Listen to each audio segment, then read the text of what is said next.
하나님 말씀 보겠습니다. 하나님 말씀은 마태복음 7장 7절부터 12절까지 신약 성경 10페이지입니다. 마태복음 7장 7절부터 12절까지 제가 봉독해 올리도록 하겠습니다. 구하라 그리하면 너에게 주실 것이요, 찾으라 그리하면 찾아낼 것이요, 문을 두드리라 그리하면 너에게 열릴 것이니 구하는 이마다 받을 것이요, 찾는 이는 찾아낼 것이요, 두드리는 이에게는 열릴 것이니라. 너희 중에 누가 아들이 떡을 달라 하는데 돌을 주며 생선을 달라 하는데 뱀을 줄 사람이 있겠느냐? 너희가 악한 자라도 좋은 것으로 자식에게 줄 줄 알거든. 하물며 하늘에 계신 너희 아버지께서 구하는 자에게 좋은 것으로 주시지 않겠느냐? 그러므로 무엇이든지 남에게 대접을 받고자 하는 대로 너희도 남을 대접하라. 이것이 율법이요 선지자니라. 아멘. 찬양 한 장 올려드리고 말씀을 전하도록 하겠습니다.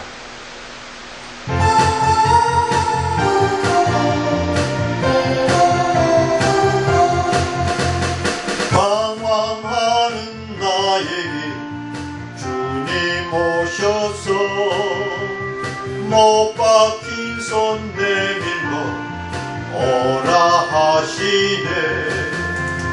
주님을 맞이하는 나의 마음에 성령의 단비가 내려옵니다.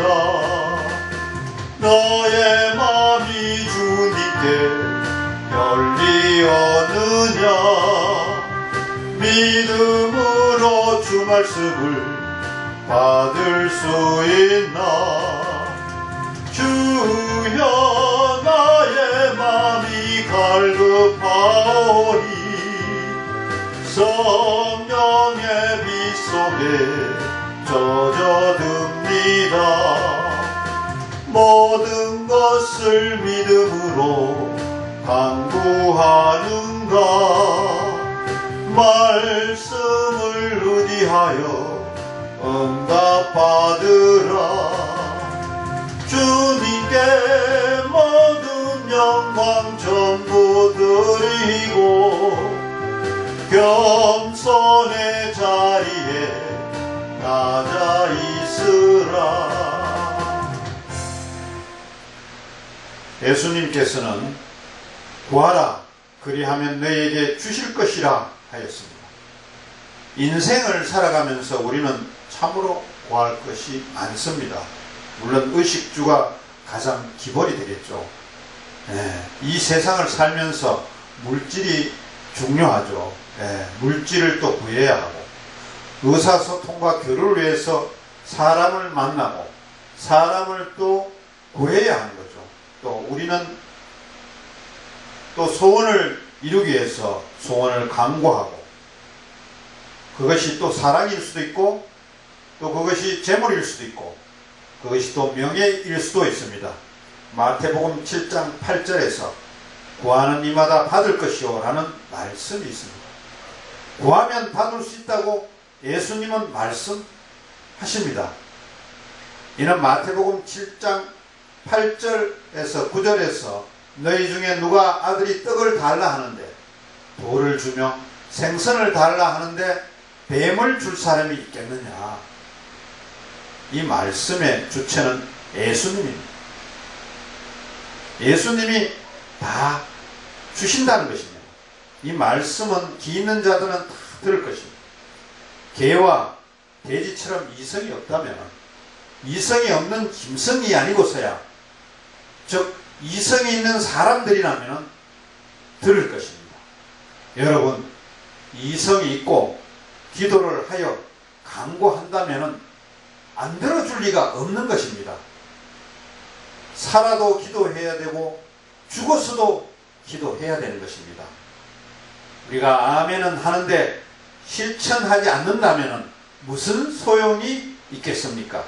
우리가 행동하면서 기도하지 않는다면 무슨 소용이 있겠습니까?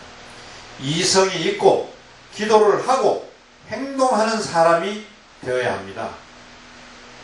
찾으라 그리하면 찾아낼 것이요, 예수께서는 이르시기를 누가복음 11장 2절에서 기도할 때에는 이렇게 하라 했습니다.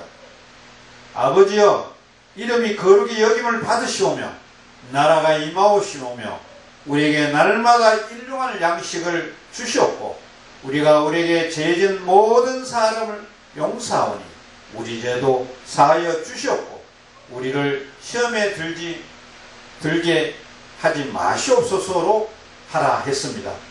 결국 이 모든 것은 누가복음 11장 13절에서 구하는 자에게 성령을 주시지 않겠느냐, 즉 성령을 주시겠다는 말씀을 하셨던 것입니다.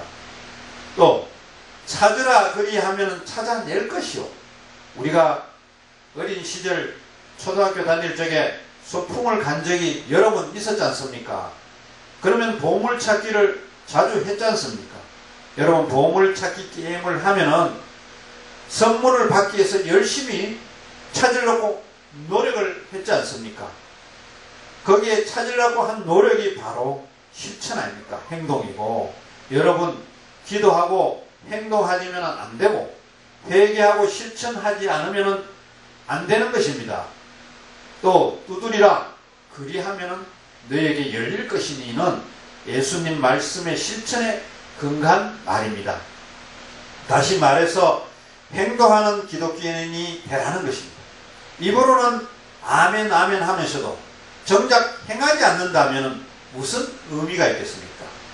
마태복음 7장 21절에 천국은 하늘에 계신 내 아버지의 뜻대로 행하는 자라야 들어가리라 하였습니다. 두드린다는 것은 행하는 것을 말합니다. 또 24절에는 행하는 자는 그 집을 반석 위에 지은 지혜로운 사람 같다고 하였습니다. 우리는 두드릴 수 있는 행동하는 사람이 되어 문을 여는 권능을 가져야 됩니다. 하나님은 우리에게 많은 은혜와 권능을 주었습니다. 탄생에 대한 축복도 주었습니다. 또 대자연과 우주를 만들어 준 것과 또 지금까지 하나님이 우리에게 많은 대접을 하신 것입니다. 우리가 많은 대접을 하나님으로부터 받았기 때문에 이제부터는 우리가 하나님을 대접하여야 되는 것입니다. 그분 말씀을 듣고 그분 말씀을 사모하며 남아있는 세월, 남아있는 시간에 남을 대접하여야 하는 것입니다. 여기서 우리는 황금률이라는 키워드에 대해서 알아야 합니다. 이는 그리스도교의 윤리의 근본 원리를 이야기합니다. 예수 그리스도의 산상수훈 속에 있는 것으로 본문 7장 12절은 율법이요 선지자니라 했습니다. 즉 예수님의 가르침이라는 것입니다. 17세기부터 황금률이라는 표현이 자주 사용되어 알려져 왔습니다. 그 기원은 알 수 없었으나 3세기의 로마 황제 세베루스 알렉산데르가 이 문장을 금으로 써서 거실벽에 붙인 데에서 유래한 것으로 알려져 있습니다. 황금률이 하라라고 적극성에 비하면 외전 토비트서 4장 15절에는 너희가 싫어하는 일은 아무에게도 행하지 말라라는 소극적인 가르침도 있습니다.